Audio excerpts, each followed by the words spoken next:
So let me introduce the first speaker. The first speaker today is the amazing Kate Barrett. If you don't know who Kate is, I definitely suggest you Google her. Hello.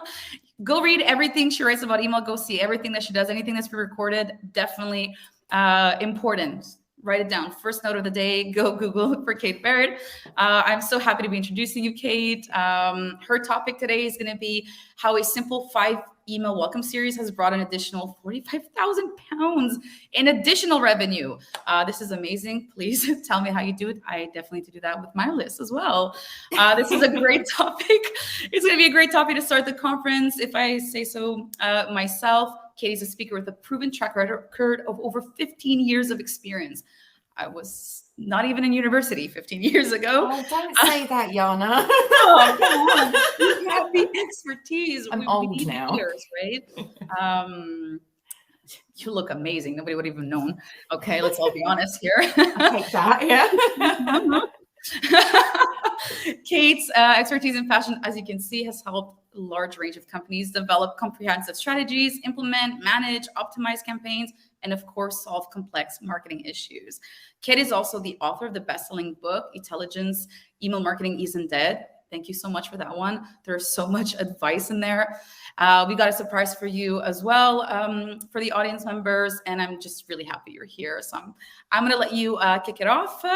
How are you doing today, Kate? And I'm going to say goodbye, hide in the shadows for a little bit. Oh, that's fantastic. Thank you so much for that introduction. I'm doing well. I'm pleased to be here and really excited to be the first speaker of the day. I think it fits in really nicely with our topic of how do you start that relationship in the right way with your subscribers. So synchronicity is good. Can I switch to presenting my screen just so I can control it from this side? Is that all right? Yes, I'll let the Selzy team take care of that. I won't have the power to do it. I wonder if I can take over. Here we go. Are you good? Just loading up now. Oh, let me know when it switches over and you can see it, and then I can get started. Okay, fantastic. Is that showing on your screen now? Let me check if I go to the next slide. Is that showing for all of you? I don't know if I'm seeing yours or if I'm seeing Selzy's shared one. Let's see. Slight technical difficulties, guys. I can keep talking about you. No problem. No problem. Let me see if best I can advice from your book was, as the one I used the most, I mean, everybody should be using it, was really understanding why people are sending emails. We tend to just send emails and we don't really have a good goal. Like, okay, we want to make money. Like, yeah, of course, we want to, interact. But a lot of people, when you really ask them, no, but what is the purpose of this particular email? They kind of just like, to send emails. And it's like, oh, there you go. We need better, better goals. That's my favorite one. Definitely, people should be definitely using that piece of advice more often when they're making decisions of pressing the send button. Absolutely, absolutely. So, right, while we're figuring that out, we can kind of carry on, and I can talk you through as we start and get the technical bits sorted out. But I'll do a little introduction to myself to start with. My name is Kate Barrett, and I'm the founder and CEO of eFocus Marketing. Oh, here we go. I'm just going to share my screen with you. Here we go. That should be loading up anyway. And I'll talk to you later. Fantastic. Thank you. So, as I said, my name is Kate Barrett. I'm the founder and CEO of eFocus Marketing. And as Jana said, I've been working in email for well over 15 years, working with a range of businesses from small entrepreneurs just getting started all the way through to some really big name brands that you can see on your screen right now. And I've seen the good, the bad, and the ugly of email marketing. And what I wanted to do today was to bring you a story of something really good, how we took something from where it was, optimized it, expanded on it, really understood our audience and saw the success from it. And as Jana mentioned, I am the author of the best-selling book, Intelligence, Email Marketing Isn't Dead, the way you're using it is. So stick around until the end of my seminar and I'll give you a little surprise gift around that as well. So what are we going to be looking at today? Well, the first thing I just want to get us all on the page, why are we welcoming those new subscribers? What are we looking at here? Then we're going to have a look at planning your series and the content within that. How do you lay it out? How do you engage that audience as you move through that initial journey with them?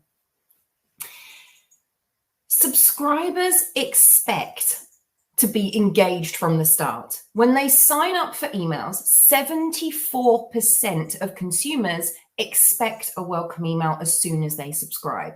It's something that is now kind of commonplace practice, whether it's done well or not. And I see a lot of welcome emails in what I do. And there are elements that are missing that would really entice the subscriber. So I see a lot of welcome emails that, although they're sending them, which is great, so they're meeting that expectation, don't do anything else within them other than say, thank you, you're now subscribed. If you're lucky, you might get a call to action button clicking through. So we really want to take it beyond that. We want to understand what our subscribers need and how we can build that relationship to start driving them around the customer lifecycle. Now, this is sometimes called the customer journey, customer lifecycle, and I define it in 5 key stages. So let me just talk you through those. The first stage is acquisition, and that's where we're going to be focusing today. Those first steps of a potential customer finding out about your brand, coming through onto your website, signing up for your emails. Now, when they do, you get the opportunity to then nurture them, take them through that relationship, that consideration stage, and pull them through what they need to know to get to purchase an experience. Now, depending on your business, that consideration stage could be 2 seconds, they're going to go and buy a pair of socks, or it could be a 6-month, 12-month consideration process. And that's where you can then adapt these strategies and timings and what you do to fit the needs of your business as well. Now, into purchase and experience, we're not focusing on this today, but just give you a little bonus tip. This is where I see a lot of businesses going wrong, both B2B and B2C, but mainly B2C. Now, what we're doing here is when we get the purchase, we quite often send confirmation of your order, shipping confirmations, those kind of standard messages. Maybe you've even got a review message in there. But let's expand this. How do we make that purchase experience so good using email as the channel to deliver that, and potentially other channels mixed in a multi or omni-channel approach, of course. But how do we make it so good that it makes that loyalty stage where we want to be driving them back to buy again really easy?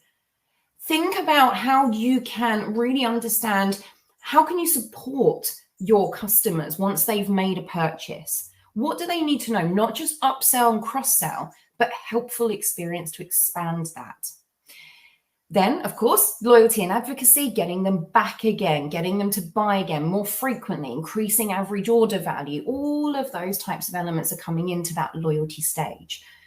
And then inevitably, there will be people within your list that go inactive, either with your brand to buy or perhaps just with your email program, and you need to reactivate them.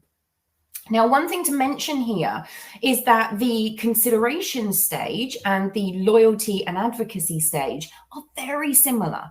So your BAU emails where you're sending out offers, or if you're doing an informational monthly newsletter, for example, may go to a segment of your audience, but it will go across people who haven't purchased and those who have.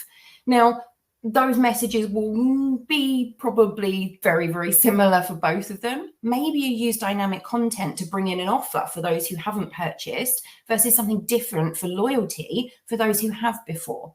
So dynamic content and using the tools that you have and the data that you have to change your content depending on where people are at in their journey with you.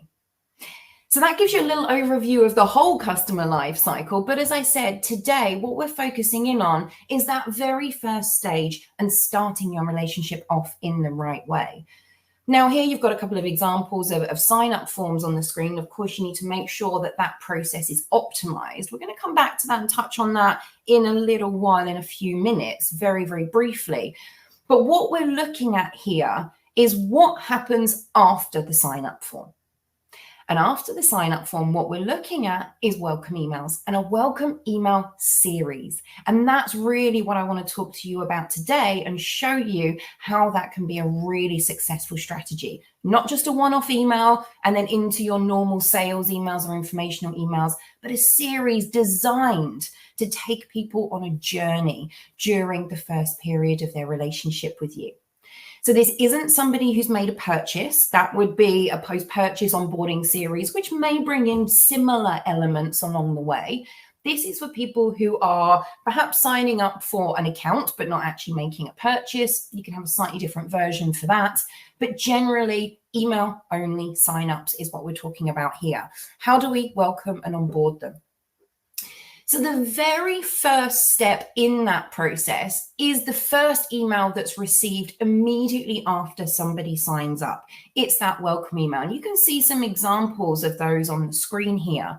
It's welcoming and thanking the new subscriber. It's then giving them the opportunity to start exploring your brand from that very first moment. And these emails are powerful.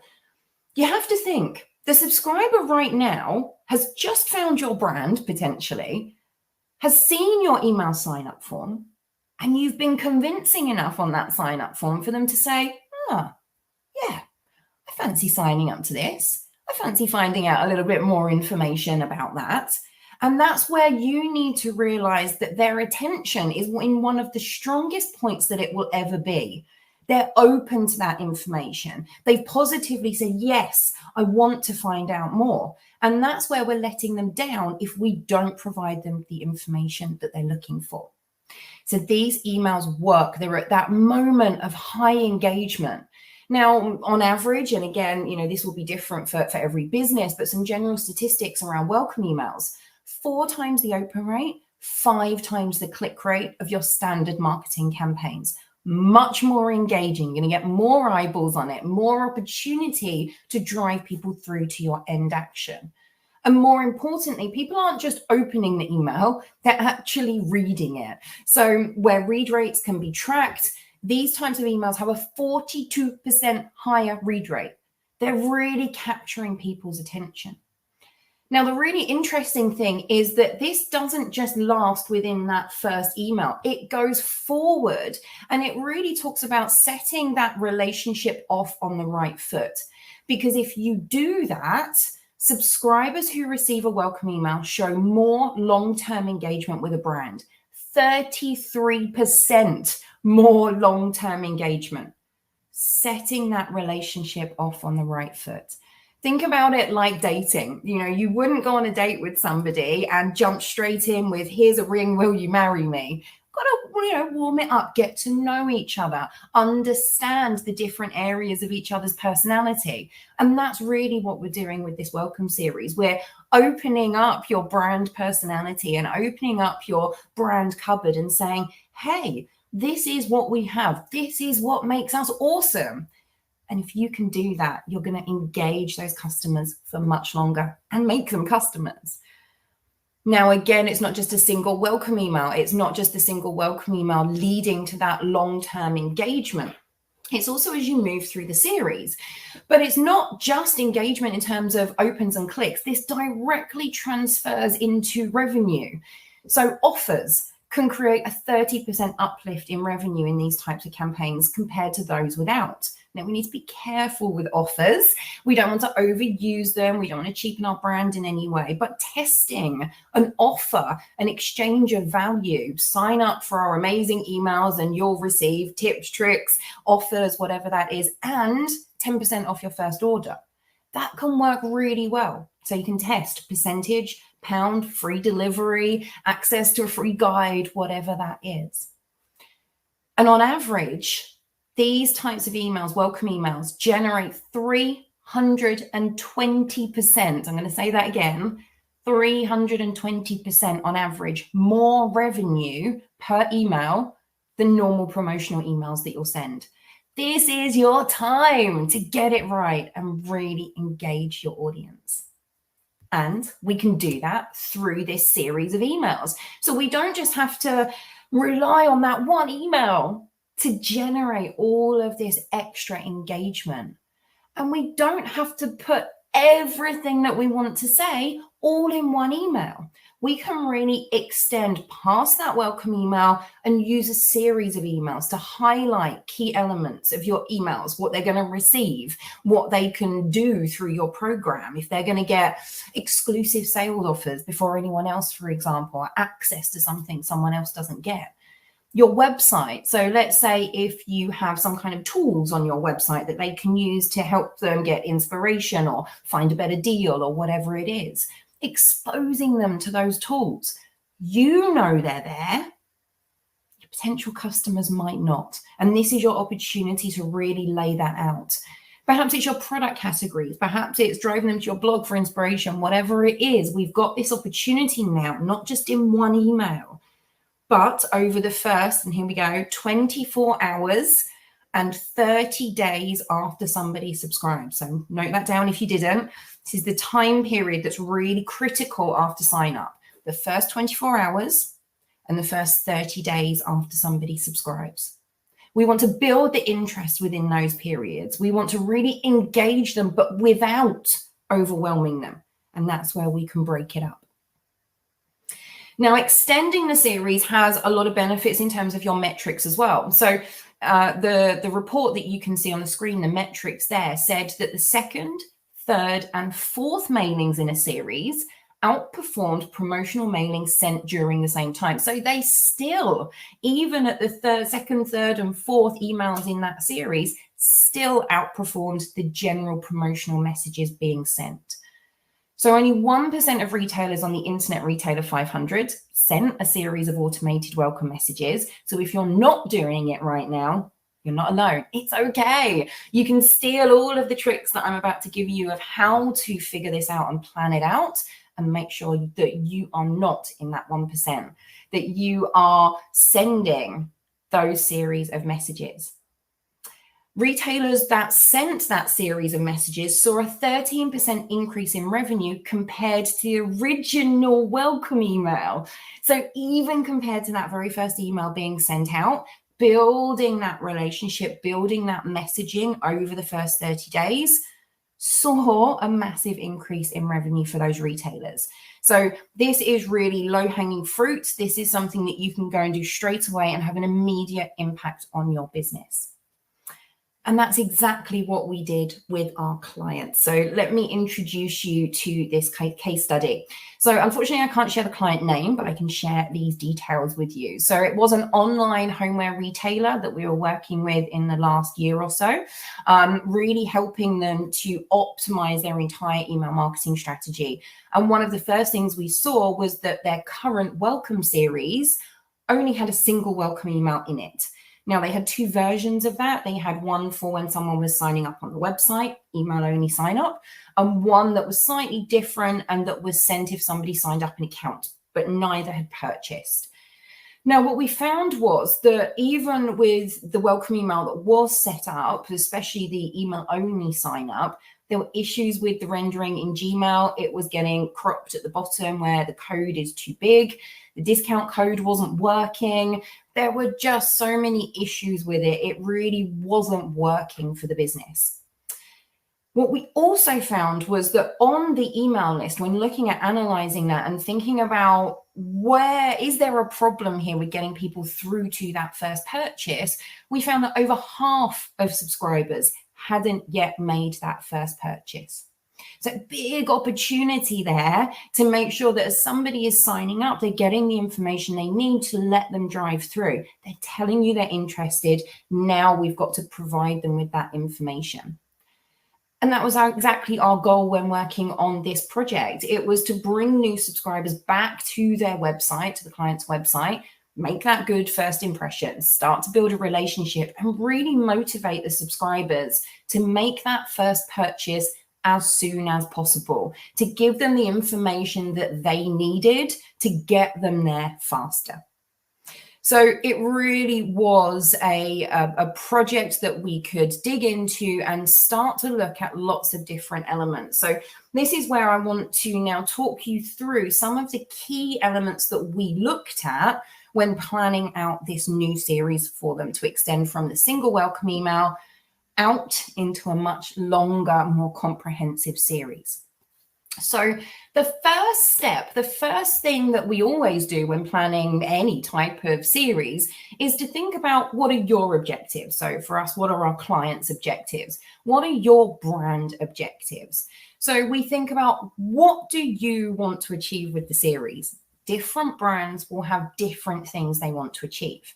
It might be, and for most of you, this will be the case, that you want them to go and buy something from you. You want to get that first purchase. But it could also be that you want to get them to sign up for an event, register a demo, get on a call with you or your team. You've got to understand really clearly, by the end of your welcome series, what do you want them to have done? Because if you can understand that, what is that goal, that call to action at the end? Where are you driving them to? What you can then do is create those micro steps in your series going backwards to the point of sign up that are going to get your subscribers there. And what we're looking at to figure out what those micro steps are is, what are their objectives? What are your subscribers, your potential customers? What do they need to know? What do they need to think? What do they need to feel before they're ready to buy? And of course, what did you promise on sign up? Because one of their objectives is going to be to get whatever that promise is, whether it's a free guide or a percentage off their first order. That's going to be one of the drivers that you can use, one of their objectives, to pull them through. So when you're thinking about, what do your subscribers need? Look at your frequently asked questions. Speak to your customer services team if you've got one. Look at social media conversations going on. Look at your Google Analytics. Look at your website metrics. Which blogs or which pieces of inspiration are the most popular on your website? What are the type of terms being used in your industry on Google? So what we did here in terms of the case study was, for our client, it was in terms of their objectives, it was to drive somebody through to the first purchase. And for the subscribers, what they needed to do was they needed to understand the range of products that the homeware was offering, the homeware retailer was offering, because you wouldn't necessarily know. They've got loads of gorgeous products, but you have to be able to pinpoint and drive people through to where they might have interest, take them through to specific offers, best-selling products, give them that range of categories, for example. And they also wanted, their subscribers needed to know they were in control of that, because there was a lot of different categories offered on the website. One of the things that was important to their subscribers was only receiving information that they wanted, that was relevant to them. So interest, preference data, taking control, that was important to our case study audience as well. So not only can you understand their objectives in that way, and the subscribers' objectives, but you also need to dig into your data and make sure you're collecting the right information about them. So you can do that from your sign-up forms, from the very first step in that relationship, and consider, what is that business critical piece of data that if you knew it, you could alter your welcome series based on the segment of people. So for example, for a homewares retailer, it could be interest data. Are you interested in home furnishings? Are you interested in smaller items? Are you interested in Christmas products? Finding out that piece of information means that the client can then tailor that content straight away for people who have answered differently in that way. And you can also dig deeper into other areas of your data. So I like to call this the data pyramid. So you've got that collected on sign up, asked for, known data right at the bottom there, creating your solid foundation. But then you can bring in cultural data and contextual data from external sources. You can bring in behavioral data from your website, from previous emails that you've sent, from other marketing channels, purchase data for conversion data from what they've been actually doing with you. And then you can analyze all this information, whether that's through artificial intelligence, perhaps you've got a data team in your business, perhaps it's you that can merge these elements together to create new data that's going to help you to understand your audience, what they need, when they need it, and how you can segment and personalize these welcome campaigns right down to that person. Now, a lot of the content in these welcome campaigns will be slightly more general. It's kind of setting the scene, but perhaps it's that you do it in a slightly different order, depending on what they need and what that business critical data has told you. Perhaps it's that you bring in more information based on what they've browsed on your website as they're going through the series, or what they've clicked on within previous emails of that series. You need to start at the beginning, properly set those expectations from the start. If you can, how often are they going to receive emails from you? So this is stuff that you would have had on your sign up form potentially as well. Reiterate those benefits of subscribing. And really importantly, give them that next action to take. Okay, in every email, think, okay, so where are we driving them to? What's the micro action that's going to take them through to overall taking them to our bigger goal of actually converting to a sale? So a micro action could be clicking through to a blog post for inspiration. It could be clicking through into a product category to explore what's in there, exploring individual products. All of these elements, we need to make sure that our series builds up over time and treats those new subscribers differently, maximizes those opportunities for engagement, builds that relationship, makes it positive and meaningful, and we educate the subscriber over that series. So here's an example for you. So here's one that I received from Shopbop. So you can see some of the subject lines coming down the screen on the right-hand side there. And then these are the emails that were then sent. So here we've got a series of 5 emails, not necessarily the best designs, but let's leave that aside for now. But what we're looking at here is, I love how particularly in the first 3 emails, they say step 1, step 2, step 3. They're leading you through a process. They're calling out key elements in each email as they go through so that you can really understand what their offering is. They're building that content up, highlighting different areas of their service as they move through that series. So some content ideas on the screen here. So you could invite people to connect on social media channels. That could be an email that goes out. Could even be a pod that goes into the footer of the other emails that are sending as well. Get that conversation going and get that omni-channel approach. Could be that you prompt them to give you a bit more information about themselves so that you can make these emails even more personal going forward. Highlight those key website or product category features, as we said before, and really encourage the purchase and think about how you can do that. Give them inspiration, show them customer favorites, remind them of the offer that they got on sign up. That's a key thing to keep moving through your series as well. We've talked about setting expectations of frequency. And of course, if you've got a loyalty program, this is a great way to introduce it because that's a key benefit of working with your brand if you do and how they can access that. Some more examples on the screen here for you. This is a series from eBay. And what I really loved about this series is, again, it builds up that messaging over time. At the top of each of these emails, like you saw in the last one with step 1, step 2, step 3, every email in this series is tracked by the bar at the top, showing you how many emails are in the welcome series and where you are on that. So it keeps them up to date. It lets them realize that there's another email coming. There's something else to learn. There's something else that's going to be interesting for me that could be really useful with eBay. And then they also, at the bottom of their emails, highlight some of their core benefits.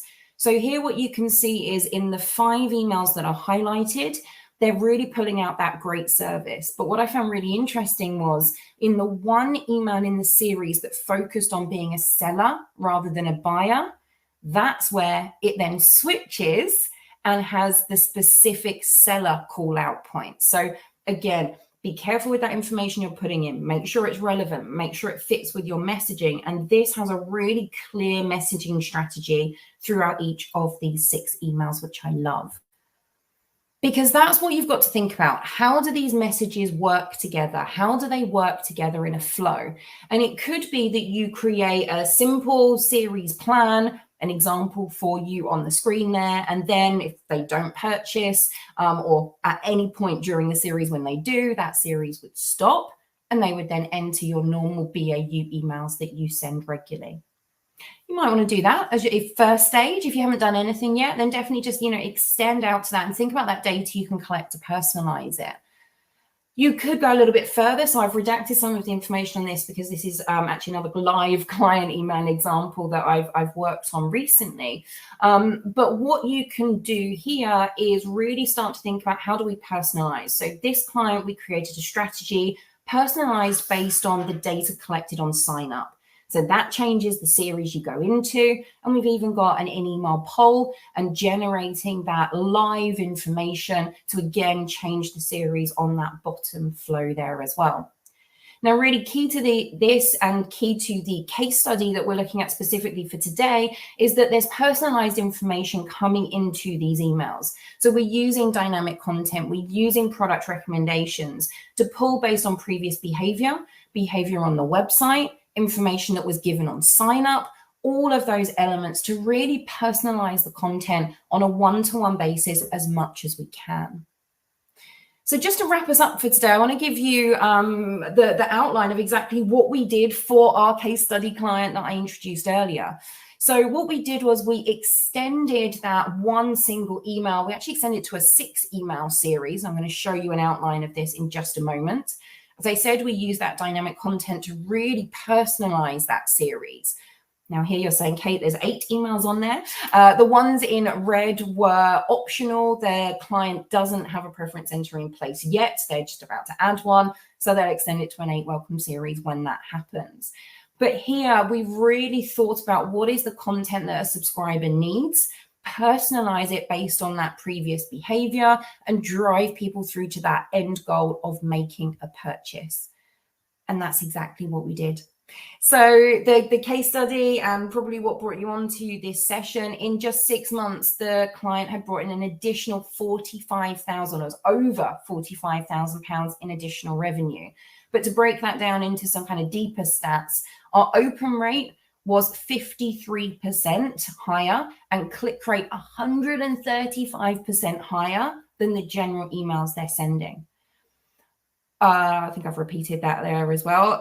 So we had the revenue per email was up 1,278%, and the conversion rate up 1,178% versus their normal campaigns. So this works. Even a simple series can really help you to kick that relationship off in the right way. It really works. So the first thing you need to do is understand your customers, their needs at this stage, this initial stage in their journey. What are their worries? What are their fears? What do they need to explore? Plan that series out over the first 24 hours or first 30 days after somebody subscribes. And then, of course, implement it, but continuously test it and optimize it as you go.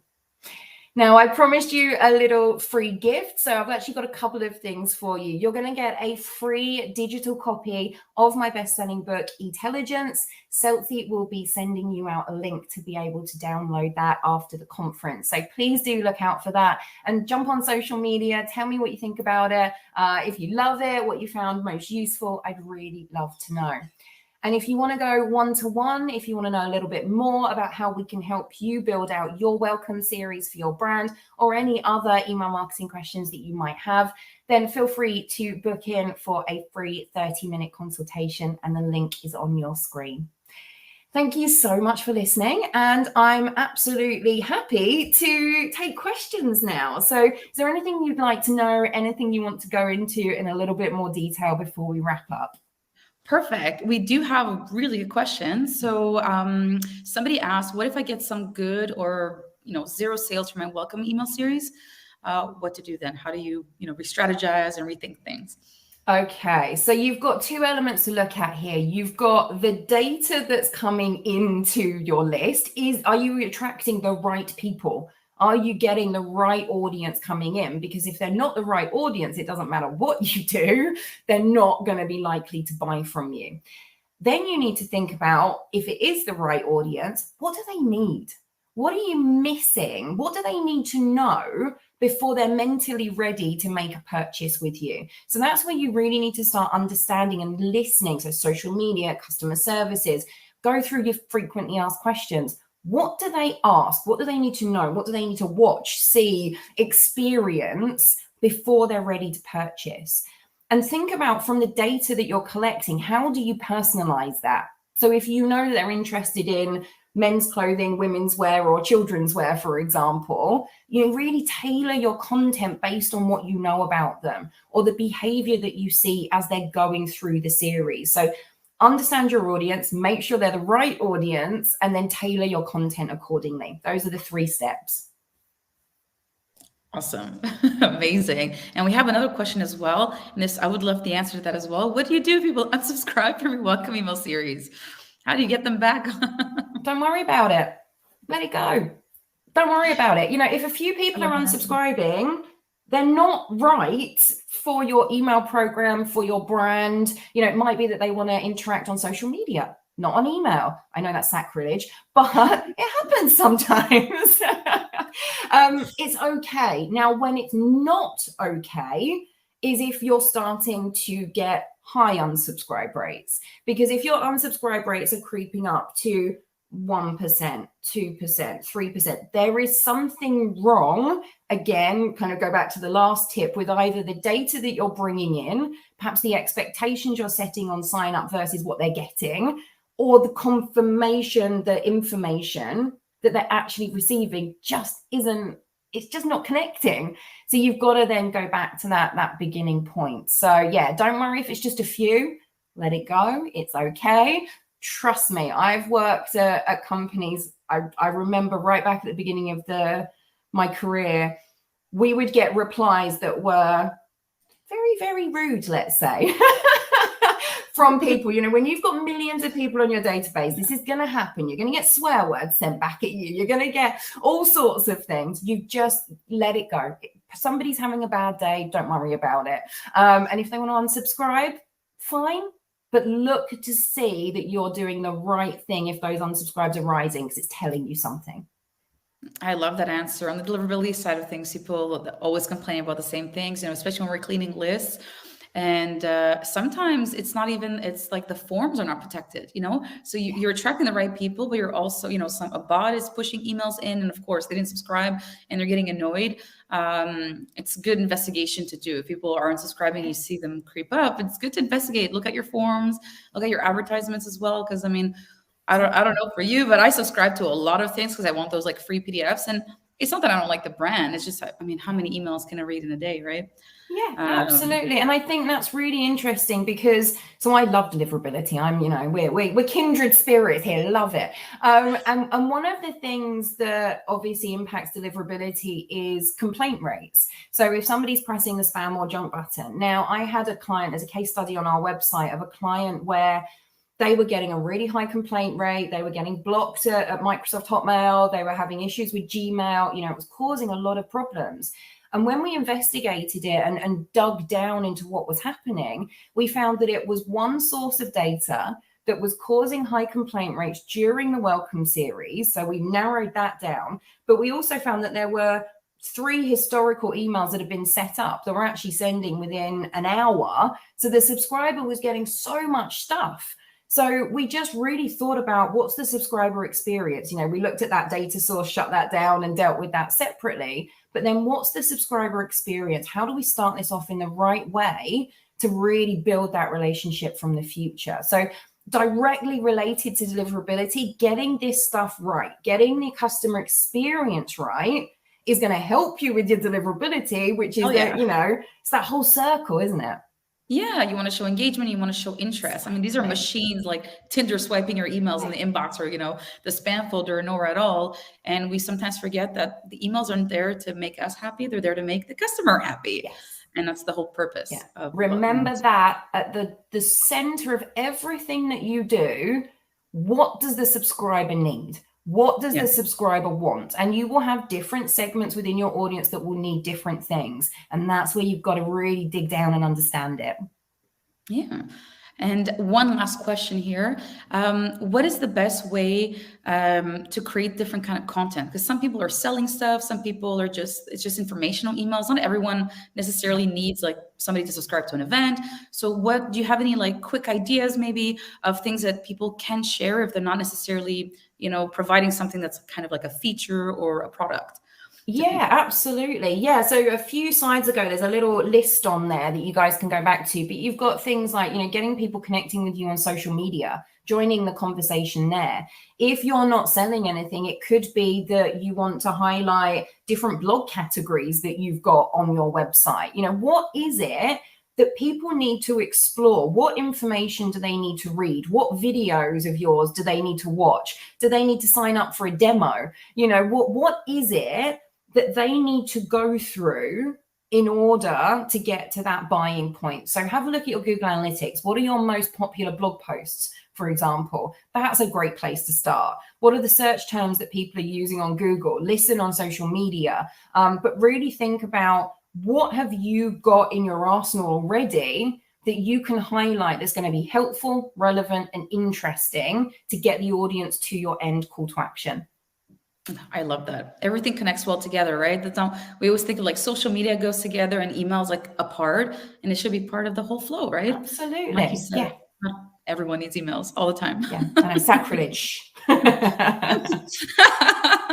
Don't tell anyone else I said it.